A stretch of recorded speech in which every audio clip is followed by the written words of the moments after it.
Senhoras e senhores, bem-vindos a mais um episódio do nosso podcast Pensamentos, Pitacos e Poesia. Esse podcast que é um oferecimento do ser mais criativo, um oferecimento dos pensadores. Tá vendo a minha caneca aqui bonita, né? Este aqui é Fernando Pessoa. Mas não é sobre Fernando Pessoa que nós vamos falar, é sobre George Orwell. Infelizmente eu não tenho a caneca dele aqui, mas eu tenho a caneca dele no Dispensadores. Você fica com a de Fernando Pessoa, mas hoje a gente continua evoluindo na revolução dos bichos. É, amigo. Vida que segue, revolução dos bichos, e a gente vai a partir de agora. E a gente retoma aqui, eu começo no capítulo 3 da obra, e eu quero mostrar um ponto aqui. Na verdade é o seguinte, né? É um ponto de grande destaque na obra, o mistério do leite pronto se esclareceu, etc. Eu não vou ler esse trecho todo, mas é basicamente o seguinte, eu fiz um resumo aqui.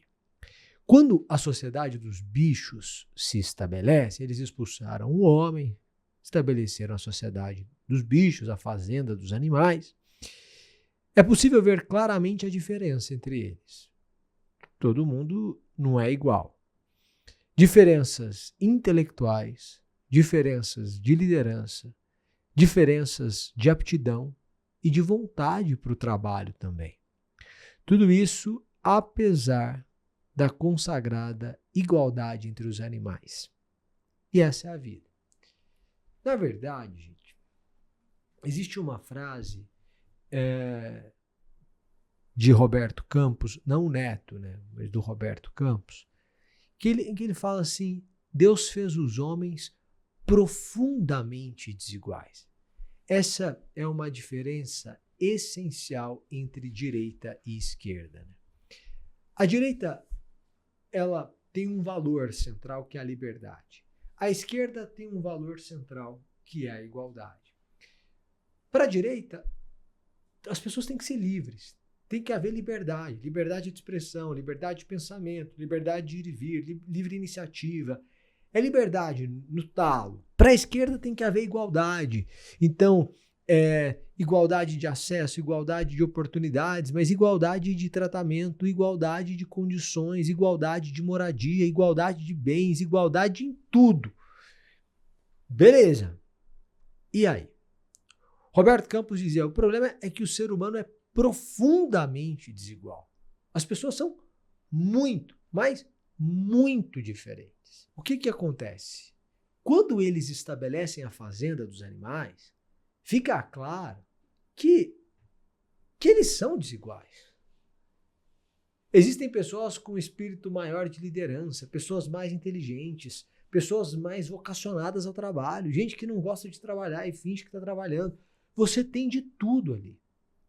E acaba que os resultados são diferentes e os tratamentos são diferentes. Então eu consagro uma igualdade que é uma igualdade que acaba sendo uma igualdade formal, mas não há uma igualdade material. Principalmente quando você compara a vida, o comportamento e o acesso que as lideranças têm e que os liderados têm. Há uma diferença muito grande entre eles. Tá, Summer, como é que eu resolvo isso? Qual é a ideia? Para mim, duas coisas são importantes. A primeira é a igualdade de oportunidades. Não dá para você comparar uma pessoa que estudou numa escola particular a vida toda, que comer nunca foi uma questão, porque ela sempre teve comida em casa, que trabalhar nunca foi uma questão, porque quando criança ela não precisou trabalhar, ela só estudava, enquanto adolescente ela só estudava, que o ambiente familiar também não foi um problema, porque ela encontrou equilíbrio ali na família, uma família estruturada, etc. Não dá para você comparar essa realidade com a realidade de uma pessoa que estuda numa escola pública, que chega e não tem professor, chega e não tem material, chega e não tem carteira, chega e não tem água, chega e não tem merenda, que chega com fome, que volta para casa e tem fome, que chega em casa é uma desestrutura completa, que não sabe quem é o pai, nunca viu o pai, não foi registrado. A mãe é doméstica, faxineira, trabalha fora, chega exausta às 20 horas e a criança que tem ali 7, 8, 9, 10 anos fica meio que com a avó e meio que com a tia e estrutura zero. Aí você fala, não, ó, as duas agora vão prestar um vestibular, vamos ver quem vai passar. Quem que você acha que vai passar? Não, mas eu conheço um caso de uma pessoa que estudou em escola pública, que teve tudo contra e deu certo. Quem quer faz. Quem quer faz é frase de efeito, tá? É frase de efeito. Quem quer faz é uma realidade entre iguais. Eu acredito na meritocracia, mas eu acredito na meritocracia entre iguais. Entre desiguais, não dá para você dizer que as pessoas estão competindo da mesma forma. Não estão. Tá, Samir, e daí? Daí o seguinte, meu filho, presta atenção aqui. Essas pessoas não partem do mesmo lugar. De quem é o erro? O erro é inteiramente, ou quase que inteiramente, do governo. Óbvio. Óbvio. Não tem merenda na escola, não tem carteira na escola, o professor não dá aula, não tem água na escola, não tem estrutura na escola. A culpa é de quem? Não tem transporte para levar esse menino para a escola, não tem transporte para devolver esse menino para a escola. Chega em casa, ele está com fome. Não tem comida em casa, a mãe numa situação paupérrima. De quem que é a culpa? Culpa é do governo. Claro que é do governo. 95% dessa culpa é do governo. Você pode botar na culpa do governo, que não resolveu esse problema. Aí o sujeito fala assim, não, mas o Brasil praticamente erradicou o analfabetismo. Erradicou aonde? Onde está erradicado? 30% dos brasileiros são analfabetos funcionais. 1 em cada 3. O cara não entende o que está escrito no parágrafo. Erradicou? Que dia? Quando? Ah, não, mas ele sabe ler o nome dele, ele sabe ler palavras, reconhecer letras. Isso é saber ler? Isso é saber escrever? E aí criou-se uma filosofia em que eu passo todo mundo. Eu não posso reprovar o sujeito, eu vou passar todo mundo. Então, chegou ali no fim do ano, ele não tem condições de avançar, mas eu vou fazer o seguinte, eu vou fazer uma prova extra, e é uma prova mais fácil. Aí ele vai passar. Passou. E depois? E depois ele vai para a próxima. E ele vai passar. E passou. Mas ele não sabe nada. O diploma atesta uma fraude, diz que ele domina algo que ele desconhece. Gente, presta atenção. A grande luta por igualdade que deve existir é não apenas de igualdade formal. Todos são iguais perante a lei. Mas deve haver uma igualdade de oportunidade. Chamo isso de direito fundamental a uma chance. Então, a escola pública tem que ser tão boa quanto a escola privada. Ah, mas aí se for assim, o rico vai para a escola pública. Não, mas então você só admita na escola pública pessoas cujos pais são isentos do imposto de renda, por exemplo. É um critério. Cuja família está na curva de isenção de imposto de renda. É um critério. Por exemplo. Porque às vezes o indivíduo espera uma coisa que não vai existir. A gente tem que ter igualdade de oportunidade. O cara não pode ter fome. Como é que ele vai estudar? Então, o nosso grande trabalho, porque o que o Norberto Bobbio mostra na sua obra Direita e Esquerda? Que tanto a direita extremada quanto a esquerda extremada são muito nocivas à sociedade. Mas são muito nocivas à sociedade. Você pode ser de direita, você pode ser de esquerda, e aí uma direita moderada, uma esquerda moderada, você pode ser de centro-esquerda, de centro-direita, você pode ser de centro. Cada um vai encontrar a sua visão de mundo. Não há problema nisso.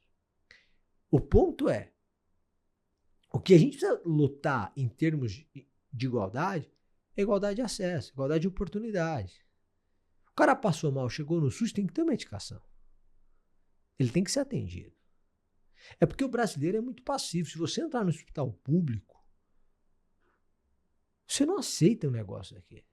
É um absurdo o que acontece. É um absurdo o que acontece. O que está acontecendo aí no INSS, isso é um absurdo sem precedentes. Isso tinha que ter gente na rua. Tinha que ter 1 milhão de pessoas fazendo passeata. Estão levando aí para 290 bi. E tomaram dos pobres, dos aposentados. Teve gente que morreu por conta disso, não está no GB. Porque o cara não tem dinheiro para comprar o remédio. Ele para de tomar o remédio, ele morre. A causa da morte é porque a pressão subiu, é porque houve aqui.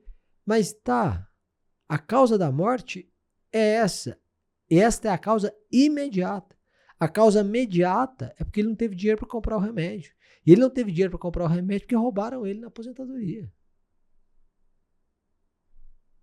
Então a gente tem que lutar. Vamos partir de um pressuposto. As pessoas não são iguais. Tá? As pessoas não têm as mesmas capacidades. As pessoas não têm a mesma inteligência. As pessoas não têm a mesma sagacidade. As pessoas não são iguais. E tá tudo bem ser assim. As pessoas têm diferentes ambições também. Ambições. Tem gente que você falar assim, cara, deixa eu te falar. Você não vai ter que pagar a escola pro seu filho, porque a escola vai ser de qualidade. Você não vai ter que pagar a saúde, porque o hospital público vai funcionar. Se você precisar. Então você não paga saúde, você não paga educação. Segurança pública. Tá tudo bem, tá tudo ok. O país não é violento, o país é seguro. Aí a gente vai pro qual os demais despesas da vida, custo de vida, tal. É um custo de vida ok. Você vai ganhar 5 mil reais por mês. Muita gente está satisfeita. Não, cara, nossa, que coisa boa. Por quê? Porque eu tenho dignidade. Ah, as pessoas são diferentes. Claro. Por quê? Porque não dá para você remunerar do mesmo modo uma pessoa que gera uma riqueza muito maior. Porque isso é um desestímulo. Você tem gênios. Os caras produzem mais. Ah, é uma sorte, é uma loteria genética, é o que você quiser chamar, meu amigo. Mas o cara, ele fornece mais. Fornece mais. Então, naturalmente, ele vai ganhar mais. Mas se as pessoas têm dignidade, tá tudo bem. Sabe que eu, particularmente, eu sou a favor da chamada renda básica cidadã. Por quê? Porque o mundo chegou num nível de produtividade e de desenvolvimento de tecnologia. Daqui a pouco não, hoje em dia, que você precisava de 10 pessoas para fazer há 5 anos, você faz com uma. A gente fez uma inteligência artificial, a AI, que é um agente de inteligência artificial, que escreve os textos. Ele escreve os textos como se ele fosse um copywriter sênior. O cara paga, sei lá, R$ 39,90 por mês para ter acesso à AI. E aí? E aí que ele demite um cara de 10 mil, porque ele não precisa do cara mais. Então a inteligência artificial pegou esse cara e falou assim, não precisa dessa função. Ou não preciso inteiramente dessas funções. Um copywriter, em vez de 10, vai resolver. Um vai resolver, não preciso de 10 mais. E esse negócio é transformador. Esse negócio é transformador. Então, se eu começo a precisar de menos gente para alcançar um resultado X, o que isso significa? Significa que eu vou basicamente que eu vou eliminar postos de trabalho, mas sem eliminar riqueza. Eu começo a ter a necessidade de criar uma renda básica, porque a gente já produz para todo mundo. Você quer ganhar mais? Tem que trabalhar. Mas o mínimo para você viver está aqui. Eu sou contra você pegar e fazer uma conta de padaria. Qual que é a conta de padaria? Essas 100 pessoas produziram R$1 milhão. Ou seja, 10 mil por pessoa na média. Tá bom? Tá bom. Essas 100 pessoas produziram R$1 milhão. Então, corta, dá 10 mil para cada um que tá tudo certo. Não. Eu sou contra. Essas 100 pessoas produziram R$1 milhão. Tá bom? Tá. Quer dizer, 10 mil cada uma na média. Ok? Ok. Só que teve gente que produziu mais, teve gente que produziu menos. Vamos partir de um pressuposto. R$2 mil para todo mundo. Renda básica universal. Com R$2 mil, o cara vive. Saúde e educação, ele tem acesso, se ele precisar, sem pagar. O Estado vai custear. E R$2 mil para ele viver. Comprar o supermercado, tal, beleza? Beleza. Pagar a conta de energia, tal, por pessoa, né? Beleza. A partir daí, quer dizer, destes 1 milhão, 200 mil eu separei e distribuí para todo mundo. Todo mundo, Summer, todo mundo, é universal. Então, o milionário vai receber um Pix de 2 mil todo mês, um milionário vai receber um Pix de 2 mil todo mês. Por quê? Precisa acabar com essa malandragem. Porque só funciona assim, gente. Se você falar que vão receber 2 mil, as pessoas que não têm condição e as pessoas que têm condição não vão receber, o que vai acontecer? Vai ter gente sem condição, sem receber. Vai ter gente com condição recebendo. E você vai ter falcatrua para todo lado. É o seguinte, é 2 mil por mês e isso aqui não pode ser feito endividamento com base nisso.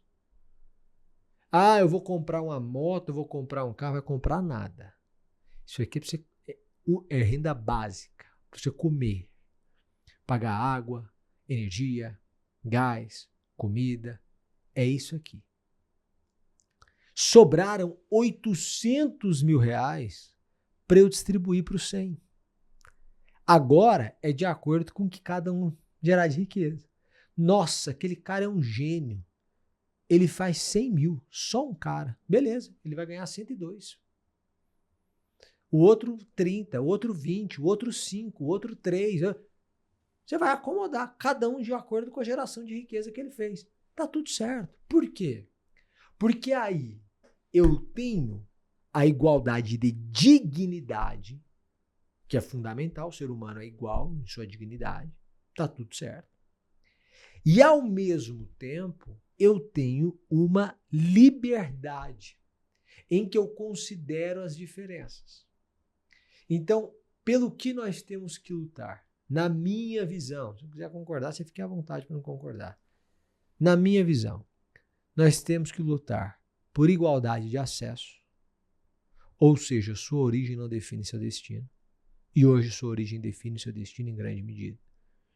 Não dá para você comparar o cara que nasceu numa favela, na região metropolitana de Fortaleza, com um cara que nasceu nos Jardins, em São Paulo. Os dois têm que ter acesso a ensino de qualidade, comida, ida para a escola, volta, cama, banho, tal, beleza?